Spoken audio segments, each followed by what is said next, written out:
एक पुष्प होता है पारिजात का पुष्प, देखा है आप लोगों ने?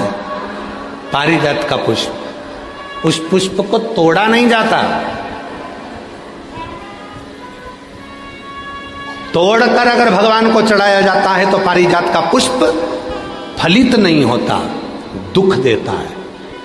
वो पुष्प का नियम है बाबा जी, वो पारिजात का पुष्प जमीन पे गिरे और उसको उठाया जाए, बिना धोए शिव जी को चढ़ाया जाए तो अनेक फल प्रदान कर देता है।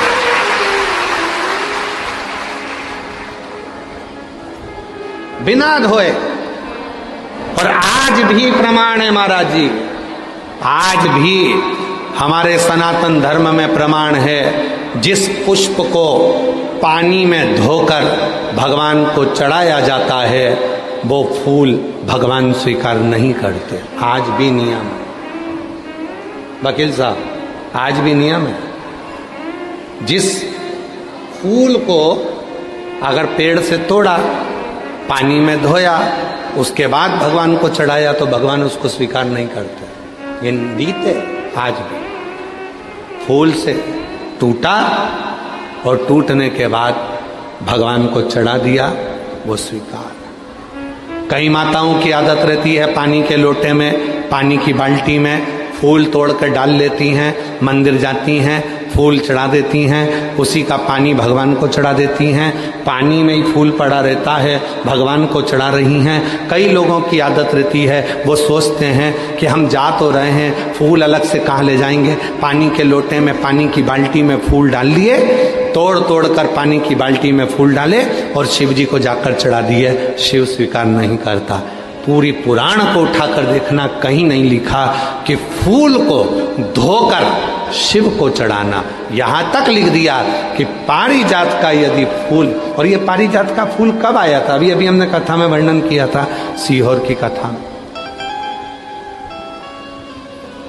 सीहोर की कथा में वर्णन किया था, आप लोगों ने सुना होगा। दुर्वासा बाबा आ गए थे अयोध्या में भोजन करने के लिए। अभी कथा में बोला था, आप लोगों ने में से किसी न किसी ने सुना होगा। दुर्वासा ऋषि आए अयोध्या, भगवान श्री राम जी, भरत जी, शत्रुघ्न जी, लक्ष्मण जी सब ने आव भगत करी, मां जानकी जी ने भी प्रणाम करा और राम जी ने कह दिया कि प्रभु भोजन करना है आपको अयोध्या में। तो उन्होंने कह दिया था भोजन तो करूंगा पर शर्त एक है, भोजन बनाने में अग्नि का प्रयोग ना हो, भोजन बनाने में जल का प्रयोग ना हो और भोजन बनाने में धेनु का प्रयोग ना हो। कोई दूध, कोई घी, कोई दही, कोई वस्तु गाय की होना नहीं चाहिए, धेनु का प्रयोग भी ना हो, सुनो, अग्नि का प्रयोग भी ना हो और जल का प्रयोग भी ना हो। अब हम चतुर्वेदी जी और अंबाला वाले आप दोनों की धर्म पत्नियों से कह दें कि बिना अग्नि का भोजन बनाना, बिना पानी का भोजन बनाना और बिना धेनु का भोजन बनाना बन सकता है? तो जीजी बोलेगी कि नहीं बन सकता। बेटी बनेगा ही नहीं। आप में से कितने लोग हैं जो बिना पानी का भोजन बना सकते हैं, बिना अग्नि का भोजन बना सकते हैं, बिना धेनु का भोजन बना सकते हैं, बिना घी तेल का? और राम जी से क्या कह रहे हैं दुर्वासा जी कि मुझे अगर भोजन कराना है तो बिना अग्नि का, बिना पानी का और बिना धेनु का। और दूसरा, मैं सरयू जी का स्नान कर कर आऊंगा और भगवान शिव की पूजन करूंगा, तो मुझे वो पुष्प ला कर देना जिस पुष्प को अयोध्या और संसार के लोगों ने कभी नहीं देखा हो, कभी नहीं देखा हो। ऐसा पुष्प मुझे चाहिए अयोध्या में शिव जी की पूजन के लिए। दुर्वासा जी ने ये डिमांड रख दी। वो तो भगवान को धन्यवाद देना कि सीहोर वाला बाबा डिमांड नहीं रखता।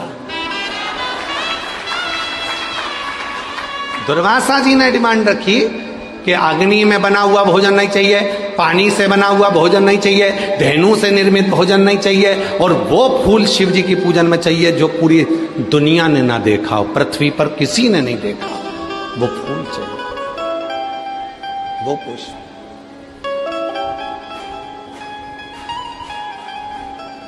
वो पुष्प चाहिए।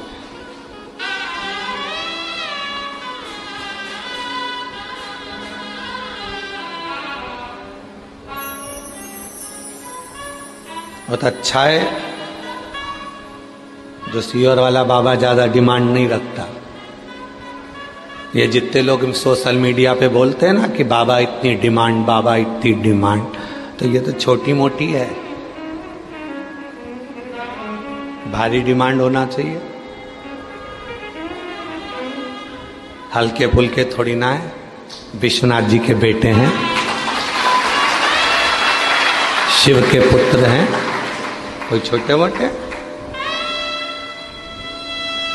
अब राम जी चिंता में पड़ गए। राम जी के समझ में नहीं आया कि मैं ऐसा भोजन, सीता जी से पूछा तुम बना दोगी? सीता जी बोली बिना आगी के और बिना पानी के, बिना घी तेल के कोई भोजन बनेगा? पूरे अयोध्या में दिखवाया ऐसा कोई फूल जिसको किसी ने नहीं देखा हो।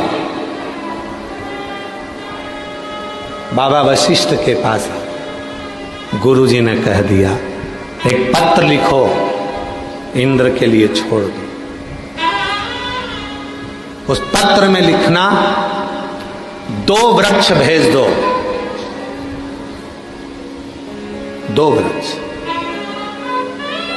एक कल्प वृक्ष और दूसरा पारिजात का वृक्ष, 2 वृक्ष भेज। पत्र गया और वो पत्र इंद्र के चरणों में जाकर गिरा, तो पत्र पढ़ते से ही इंद्रदेव ने 2 वृक्ष भेजे। कौन कौन से वृक्ष भेजे? एक कल्प वृक्ष, एक पारिजात। कल्प वृक्ष इसलिए भेजा गया कि राम जी ने हाथ जोड़े कल्प वृक्ष के और कहा कि भोजन दे दो। कल्प वृक्ष से जो मांगो वो मिल जाता है। बना हुआ भोजन सामने आ गया, ना अग्नि लगी, ना पानी लगा, ना धेनु लगी, और भोजन दुर्वासा जी के सामने। दूसरा पारिजात का वृक्ष आया, जिस पारिजात के फूल को किसी ने नहीं देखा था, वो राम जी ने दुर्वासा जी को दिया शिव जी को चढ़ाने के लिए। और वो फूल जो जमीन पर पड़े थे वो राम जी बीन कर दुर्वासा जी को दिए थे, शिव ने स्वीकार किए थे। शंकर भगवान उसी क्षण राम जी की साक्षी में कहते हैं, सुनो राघव, आज भूमि पर पड़ा हुआ ये पुष्प तुम्हारे हाथ का स्पर्श पाकर मेरे पास आया है। आज के बाद संसार का मनुष्य जब पारिजात का फूल मुझे देगा तो वो तोड़ कर देगा तो फल नहीं मिलेगा, पर भूमि पर पड़ा हुआ देगा तो मैं राम के रूप में उसको स्वीकार करूंगा।